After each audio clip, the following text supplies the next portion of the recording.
और उन्नाव रेप पीड़िता को सुप्रीम कोर्ट से देखिए बड़ी राहत मिली है। सुप्रीम कोर्ट ने दिल्ली हाई कोर्ट के उस आदेश पर रोक लगा दी जिसमें 2017 के उन्नाव रेप केस में नाबालिग लड़की के साथ रेप के मामले में दोषी कुलदीप सेंगर की उम्र कैद की सजा को सस्पेंड कर दिया गया था।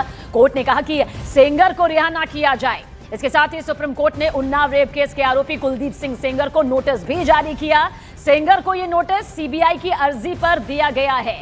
कुलदीप सिंह सेंगर से 4 हफ्ते में जवाब भी मांगा गया है। तो हाईकोर्ट के फैसले पर सुप्रीम कोर्ट ने रोक लगा दी है। कुलदीप सिंह सेंगर के लिए यह बड़ा झटका, उनके समर्थकों के लिए एक बड़ा झटका, लेकिन पीड़िता के लिए एक बड़ी राहत, क्योंकि इसी मांग के साथ पीड़िता लगातार यही कह रही थी कि उसके साथ इंसाफ होना चाहिए और दोषी कुलदीप सिंह सेंगर को सलाखों के पीछे ही रहने देना चाहिए, उसे रिहा नहीं होने दिया जाना चाहिए।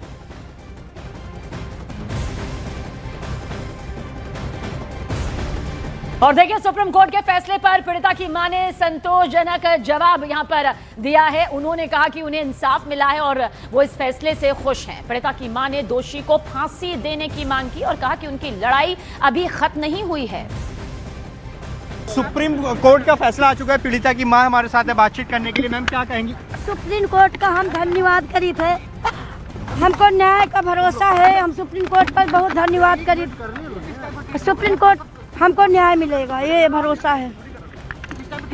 दिल्ली से पूरा परिवार यहाँ फेंका गया था कि वहाँ तुमको सुप्रीम कोर्ट ने, जब हमको भरोसा है तो सुप्रीम कोर्ट पर भरोसा है, हमको न्याय मिले। सुप्रीम कोर्ट का हम धन्यवाद कर रहे हैं। ये बताइए कि अब आगे क्या कदम रहेगा? सुप्रीम कोर्ट ने स्टे लगा दिया, अब आगे क्या कदम? यही रहेगा, सुप्रीम कोर्ट लड़ते रहेगा, उनके हम साथ खड़े रहेंगे। हाँ। हमको न्याय मिलेगा। सुप्रीम कोर्ट का धन्यवाद, हम धन्यवाद करते हैं। हाँ। आज सुप्रीम कोर्ट ने मेरे साथ, मेरा दुख दर्द, मेरे बच्चों को सड़क पर ले उम्र कैद की जो सजा थी उस पर रोक लगा दी है सुप्रीम कोर्ट ने। धन्यवाद सर सुप्रीम कोर्ट और को। इससे भी ज्यादा सख्त सजा की मांग कर हाँ, इसके ज्यादा एक सीधा फांसी होना चाहिए। ये दोषियों को, जितने लोग हमारे पति को हत्यारे ने, वो लोग जिंदा रहेंगे जेल के अंदर। और मेरा पति तो ऊपर चला गया, मेरे बच्चे सब अनाथ है। मेरे घर में 5 पान रही पड़ी, मेरे पति के, मेरे सास के झूठे मुकदमा। पूरे देश में विरोध हो रहा था जब ये फैसला आया था, सब लोग विरोध कर रहे थे। अब क्या कहना चाहेंगी? सुप्रीम कोर्ट ने आपकी बात सुन ली है, राहत मिली है आपको? हमको राहत मिली। कल हम धरना प्रदर्शन में गए है। मैडम एक CRPS की रही, पर मैडम के काने में बताएं, मैडम मेरी बात समझ के हमको वहाँ भी धरना प्रदर्शन करने दिया। सारे मीडिया, सारे प्रशासन, शासन, दिल्ली पुलिस, सबको धन्यवाद करी थे बस। और देखिए उधर उन्नाव केस पीड़िता के साथ लड़ाई लड़ने वाली महिला एक्टिविस्ट योगिता भयाना सुप्रीम कोर्ट के फैसले से खुश नजर आई। उन्होंने फैसले को पीड़िता और उनकी जीत से जुड़ा बताया।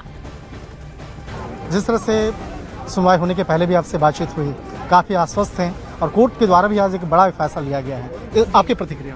जी, हम बहुत खुश हैं। हम लोग आभारी हैं आप सभी के, आप लोग मीडिया भाई बंधुओं के, जिन्होंने इसमें बढ़ चढ़कर अपनी जिम्मेदारी निभाई। आप लोगों ने इस केस को भी बहुत बढ़ चढ़कर उठाया। सत्यमेव जयते, सत्य की जीत हुई है, उसमें सभी का सहयोग है, जिन्होंने इसको सोशल मीडिया पे उठाया, जिन्होंने उसके साथ सड़क की लड़ाई लड़ी, और बहुत सारे लोगों ने इस पर अपनी आहुति दी है। आज कोर्ट रूम के अंदर देखें, चाहे पीड़िता की बात करें, उनकी माता जी की बात करें, बहुत इमोशनल थी और हाथ जोड़ते हुए बाहर आई। हालांकि शुरुआती में जब अंदर प्रवेश कर रही थी उस वक्त में वही कह रहे थे कि मुझे माननीय सुप्रीम कोर्ट पर आज विश्वास है। और किस तरह से आज उनका एक्सप्रेशंस है, आप तो विशेष तौर पर बातचीत कर रही हैं, उनके एक्सप्रेशंस, उनकी बातचीत के बारे में? देखिए, वो बहुत भावुक थी। अभी उन्होंने मुझे कॉल किया रूम से बाहर निकल के, तो वो बहुत रो रही थी। उन्होंने मुझे बोला कि आप सभी साथ थे। मेरा मतलब वो धन्यवाद भी कर रही थी, भावुक भी थी, रो भी रही थी, बहुत ज़्यादा इमोशनल है। बट आई एम श्योर कि वो इस फैसले से इतनी ज़्यादा खुश हैं कि वो अपने आप को रोक नहीं पाई, और उनको जो न्याय की उम्मीद टूट गई थी वो फिर से जगी है।